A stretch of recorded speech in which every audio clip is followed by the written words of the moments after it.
সাতক্ষীরায় আজ থেকে আনুষ্ঠানিকভাবে আম পাড়া শুরু হয়েছে। দিনপঞ্জি অনুযায়ী প্রথম দিনে পাড়া হয় গোপালভোগ, গোবিন্দভোগ সহ স্থানীয় জাতের আম। তবে জেলায় উৎপাদন ভালো না হওয়ায় হতাশ চাষিরা। এদিকে সব আম নির্ধারিত সময়ে পাড়ার পরামর্শ দিয়েছেন কৃষি কর্মকর্তারা। এলো Beximco bond, Beximco first unsecured zero coupon bond. প্রশাসনের দিনপঞ্জি অনুযায়ী সাতক্ষীরায় গোপালভোগ, গোবিন্দভোগ, মুম্বাই সহ স্থানীয় জাতের আম পাড়া শুরু হয় বৃহস্পতিবার সকালে সদর উপজেলার কুকরালী এলাকায় এই কার্যক্রম উদ্বোধন হয়। গুণগত মান বজায় রাখতে আম চাষিরা তৎপর। তবে এবারের উৎপাদন নিয়ে হতাশ তারা। দেশের বিভিন্ন প্রান্তের ব্যবসায়ীরা জানান এবার দাম বেশি। আমার বাগানে আসানোর ফল হয় নাই, এর জন্য আমি অনেক ক্ষতিগ্রস্ত। আমি না, প্রত্যেক ব্যবসায়ী এবছর ক্ষতিগ্রস্ত। সরিকাজ বিক্রি হচ্ছে ২,১৮০০ টাকা মন, গোবিন্দভোগ ২৪০০-২৮০০ টাকা মন। যে পরিমাণে আম আসার কথা ছিল তার সে পরিমাণ নাই, বলতে গেলে ২০ ভাগের ১ ভাগও নাই। মানসম্মত আম পেতে দিনপঞ্জি অনুযায়ী আম পাড়ার পরামর্শ দিয়েছেন কৃষি কর্মকর্তারা। আমরা ৫০ থেকে ১০০ টাকা কেজি বিক্রি করতে পারি, তাহলে ২৫০ থেকে ৩০০ কোটি টাকার আম বিক্রি হবে। কৃষকদের উদ্দেশ্যে আমার পরামর্শ হলো তারা যেন আমের পরিপক্কতার লক্ষণ দেখে আমগুলা হারভেস্ট করেন। সাতক্ষীরায় এবার হিমসাগর আম পাওয়া যাবে ২২ মে, ল্যাংড়া ২৯ মে ও আম্রপালি ১০ জুন। Independent News. এ নিয়ে আলোচনাতে সাতক্ষীরা থেকে আমাদের সাথে যোগ দিচ্ছেন আমাদের সহকর্মী আবুল কাশেম। কাশেম, এবার তো আমের উৎপাদন কম হয়েছে, কিন্তু বাজারে দাম কেমন দেখছেন?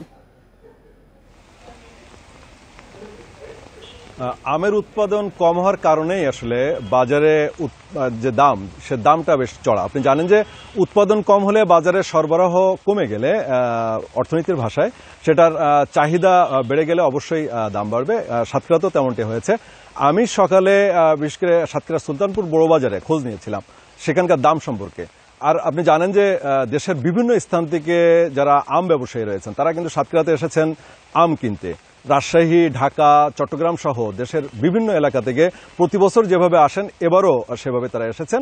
তো আজকে এখানকার যে বাজার দরটা আমি জেনেছি সেটি হলো যে আজকে আপনি জানেন যে আম ভাঙা হয়েছে গোপালভোগ, গোবিন্দভোগ, বৈশাখী সহ স্থানীয় জাতের আম। গোপালভোগ এবং গোবিন্দভোগ আমের দাম গিয়েছে ২২ থেকে ২৪০০ টাকা। মুম্বাই যে আম আছে সেই আমের দাম রয়েছে ১৬ থেকে ১৮০০ টাকা এবং স্থানীয় জাতের যে আম, এই আম বিক্রি হচ্ছে ১,০০০ টাকা মন দরে। সুতরাং এই দাম পেয়ে চাষিরা কিন্তু খুশি আছেন। তবে তারা তাদের হতাশা বা তাদের ক্ষোভ হচ্ছে অন্য একটা জায়গায়। সেটি হলো আপনি জানেন যে সাতক্ষীরায় এখানে প্রচুর পরিমাণে সারা বছরই কর্মযজ্ঞ চলে। এখানে ৫০,০০০ মেট্রিক টন আম উৎপাদনের লক্ষ্যমাত্রা নির্ধারণ করেছিল কৃষি বিভাগ। ৪,০০০ হেক্টর জমিতে এখানে আম চাষ হয়েছে। অর্থাৎ সারা বছরই কিন্তু দেখা গেছে যে সমস্ত জায়গায় আগে আমরা ছোটবেলায় দেখেছি যে প্রচুর পরিমাণে ফসল হতো, ধান সহ অন্যান্য ফসল হতো, সেই সমস্ত জায়গায় এখন কিন্তু আম চাষ হয়। হেক্টরের পর হেক্টর জমি সেখানে আম গাছ লাগানো রয়েছে। তো এবার যে মূলত ফলন উৎপাদন কম হয়েছে মূলত দুটি কারণে। একটি হলো আপনি জানেন যে এটা অপিয়ার আম, যদি একটি বছর ভালো উৎপাদন হয় তাহলে কিন্তু পরের বছর খরা যাবে, সেটি স্বাভাবিক।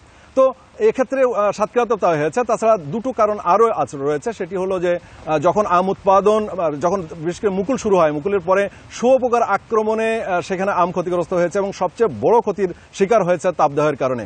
আমরা যখন বিভিন্ন বাগান পরিভ্রমণ করেছিলাম তাপদাহের মধ্যে, তখন আমরা দেখেছি যে একেবারে প্রচুর পরিমাণে দেখা গেছে আম গাছের যে তলা রয়েছে সেই তলায় তাপদাহে আম ঝরে পড়েছে। সুতরাং উৎপাদন কম, দাম ভালো, সেই হিসাবে মোটামুটি কিছুটা ব্যালেন্স রয়েছে সাতক্ষীরার আম উৎপাদন এবং বাজারজাতকরণে। এই ছিল সাতক্ষীরা থেকে সর্বশেষ।